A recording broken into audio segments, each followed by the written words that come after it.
શ્રીમદ્ ભગવદ્ ગીતા અધ્યાય 13 શ્લોક 5 ઋષિભિઃ બહુધા ગીતમ છંદોભિઃ વિવિધૈઃ પૃથક બ્રહ્મસૂત્ર પदैः ચ એવ હેતુમદિવ વિનિશ્ચતે.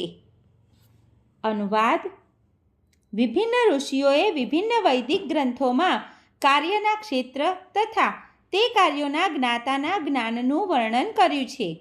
તે ખાસ કરીને વેદાંત સૂત્રમાં કાર્યકારણના સર્વ ઉદ્દેશ સહિત પ્રસ્તુત કરવામાં આવ્યું છે. ભાવાર્થ: આ જ્ઞાનની સમજૂતી આપવા માટે પૂર્ણ પુરુષોત્તમ પરમેશ્વર કૃષ્ણ સર્વોચ્ચ પ્રમાણભૂત અધિકારી છે. તેમ છતાં પદ્ધતિ અનુસરવા માટે વિદ્વાનો તથા પ્રમાણભૂત આચાર્યો તો પૂર્વેના આચાર્યોના પ્રમાણ ટાંકતા હોય છે. કૃષ્ણ આત્મા તથા પરમાત્માના દ્વૈત અને અદ્વૈત વિષયક અત્યંત વિવાદાસ્પદ વિષયનું સ્પષ્ટીકરણ વેદાંત નામના શાસ્ત્રના સંદર્ભે કરી રહ્યા છે કે જેને પ્રમાણભૂત માનવામાં આવે છે.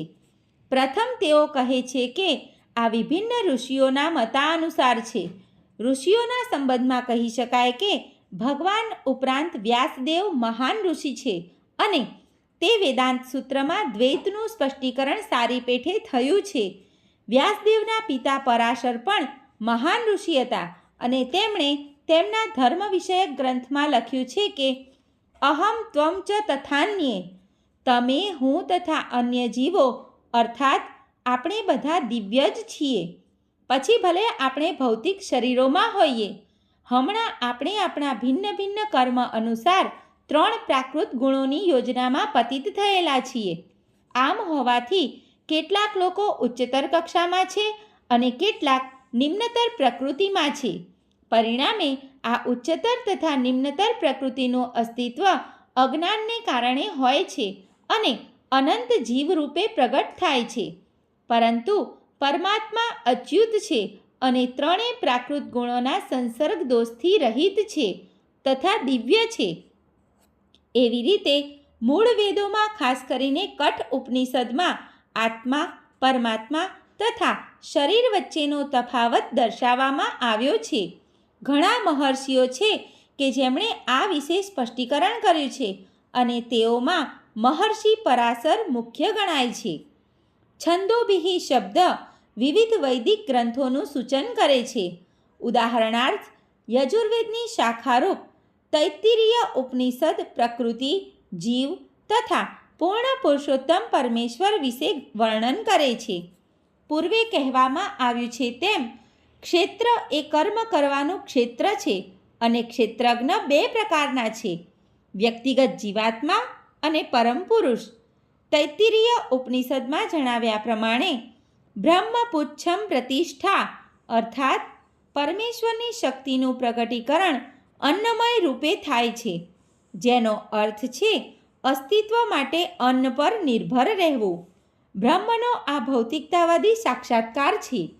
અન્નમાં પરબ્રહ્મનો સાક્ષાત્કાર કર્યા પછી વળી પ્રાણ રૂપે મનુષ્ય સજીવ લક્ષણો કે જીવનના રૂપોમાં પરમબ્રહ્મનો સાક્ષાત્કાર કરી શકે છે.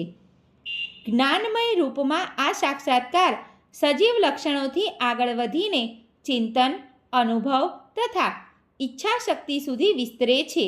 ત્યાર પછી બ્રહ્મના ઉચ્ચતર સ્તરનો સાક્ષાત્કાર થાય છે, જે વિજ્ઞાનમય રૂપ કહેવાય છે, જેમાં જીવના મન તથા જીવનરૂપી લક્ષણોને જીવથી ભિન્ન તારવવામાં આવે છે.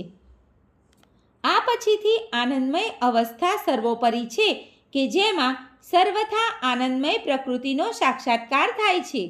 આ પ્રમાણે બ્રહ્મ સાક્ષાત્કારની 5 અવસ્થાઓ છે જે બ્રહ્મપુચ્છમ કહેવાય છે. આમાંની પ્રથમ 3 અન્નમય, પ્રાણમય, જ્ઞાનમય જેવા અવસ્થાઓ જીવોના કાર્યક્ષેત્ર સાથે સંબંધ ધરાવે છે. પરમેશ્વર આ સર્વ કાર્યક્ષેત્રોથી પર છે અને તેઓ આનંદમય કહેવાય છે. વેદાંત સૂત્રો પણ પરમેશ્વરને આનંદમયો અભ્યાસાત એમ કહી વર્ણવે છે. પૂર્ણ પુરુષોત્તમ પરમેશ્વર સ્વભાવે આનંદમય છે. પોતાના દિવ્ય આનંદને અનુભવવા માટે તેઓ વિજ્ઞાનમય, પ્રાણમય, જ્ઞાનમય અને અન્નમયમાં વિસ્તરે છે. કર્મના ક્ષેત્રમાં જીવાત્મા ભોગતા ગણાય છે અને આનંદમય તેનાથી ભિન્ન છે. આનો અર્થ એવો થયો કે જો જીવ આનંદમય સાથે જોડાઈ જઈને આનંદ અનુભવવાનો નિશ્ચય કરે તો તે પૂર્ણ બને છે. ક્ષેત્રના સર્વોપરી જ્ઞાતા તરીકે પરમેશ્વરનું, ગૌણ જ્ઞાતા તરીકે જીવનું અને કર્મક્ષેત્રની પ્રકૃતિનું આ વાસ્તવિક ચિત્ર છે. વેદાંત સૂત્ર અથવા બ્રહ્મસૂત્રમાં આ સત્યની શોધ કરવી જોઈએ. અહીં કહેવામાં આવ્યું છે કે બ્રહ્મસૂત્રના નીતિ નિયમો કાર્યકારણ અનુસાર બહુ સારી રીતે ગોઠવાયેલા છે. કેટલાક સૂત્રો આ પ્રમાણે છે: ન વિયદ શ્રુતેહિ, નાત્મા શ્રુતેહિ અને પરાત્તુ તચ્છુતેહિ. આમાં પ્રથમ સૂત્ર કર્મના ક્ષેત્રનું સૂચન કરે છે, બીજું સૂત્ર જીવનનું અને ત્રીજું પરમેશ્વરનું સૂચન કરે છે કે જેઓ જીવ માત્રના પરમ આશ્રયસ્થાન છે. સર્વે મિત્રોને દીપ્તિ જોશીના જય શ્રી કૃષ્ણ.